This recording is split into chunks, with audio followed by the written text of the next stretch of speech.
कोल्हापूर जिल्ह्यातील प्रामाणिक असणाऱ्या शेतकऱ्यांना प्रोत्साहनपर अनुदान देण्यासाठी संबंधितांनी दुर्लक्ष केलं आहे। यामुळे आज मनसेच्या वतीनं राजू दिंडोरले यांच्या मार्गदर्शनाखाली विभागीय सहनिबंधक सहकारी संस्था यांच्या ऑफिसवर तीव्र आंदोलन करण्यात आले। प्रामाणिकपणे अर्ज भरणाऱ्या शेतकऱ्यांना प्रोत्साहनपर अनुदान देण्यात येते, ते काही शेतकऱ्यांना वारंवार मागणी करूनही न मिळाल्याने आज तीव्र आंदोलन करण्यात आलं।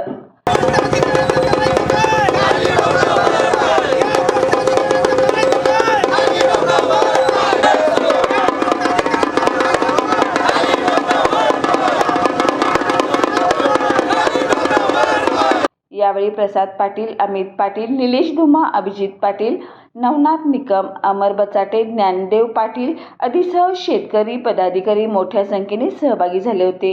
दीनदुबळ्या शेतकऱ्यांना या काळ्या मातीमध्ये स्वतःचं आयुष्य पिकवत असताना या शेतकऱ्यानं गाळलेल्या घामावरती त्याचं अवकाळी पावसानं, दुष्काळानं, अतिवृष्टीनं, गारपिटीनं, कोणत्याही नैसर्गिक आपत्तीनं नुकसान होत असताना आज हा शेतकरी हवाल दिला असताना या महाराष्ट्र शासनानं महात्मा फुले शेतकरी कर्जमुक्ती योजना 2019 अंतर्गत प्रोत्साहनपर अनुदानाचा लाभ देण्याची जाहीर घोषणा केली।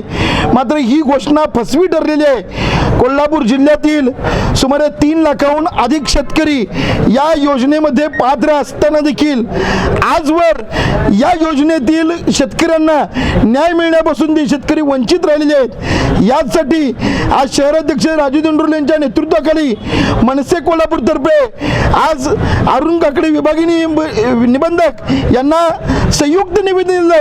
आज आम्ही शासनाला एवढंच सांगू इच्छितो, या गोरगरीब शेतकऱ्यावरती या शेतकऱ्यांचा नोकर असणारा हा पांढरपेशी अधिकारी जाणीवपूर्वक शेतकऱ्यांच्या वरती अन्याय करत आहे। जाचक अटी लागून त्यांना या योजनेचा पात्र मिळण्यापासून वंचित करत आहेत। तेव्हा या महाराष्ट्र शासनाला आमचं एवढंच सांगणं आहे, अजून जवळपास 2 लाखाहून अधिक शेतकरी या योजनेचा लाभ मिळालेला नाही।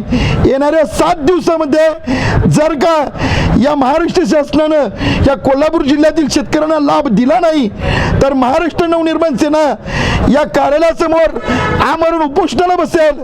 आणि आमरण उपोषणाची पण जर हे दखल घेत नसतील तर आज इथं जेवढे अधिकारी होते ह्या सगळ्या अधिकाऱ्यांना कार्यालयामध्ये कोंडून घालून महाराष्ट्र नवनिर्माण सेना ती ऑफिस पेटवून टाकील आणि त्याची संपूर्ण जबाबदारी ही महाराष्ट्र प्रशासनाची राहील। खऱ्या अर्थानं शेतकरी हा जगाचा पोशिंदा आहे आणि भारत देश हा कृषीप्रधान देश आहे। अशा या देशामध्ये योजना जाहीर करायच्या, राजकीय स्टंटबाजी करायची आणि त्यानंतर प्रशासनाला हाताखाली धरून जाचक अटी घालायच्या, जेणेकरून 90% शेतकऱ्यांना लाभ मिळाला नसला पाहिजे, 10% शेतकऱ्यांनाच मिळाला पाहिजे। आता यामधल्या ज्या काही जाचक अटी आहेत त्या संदर्भात आम्ही काकडे साहेब आणि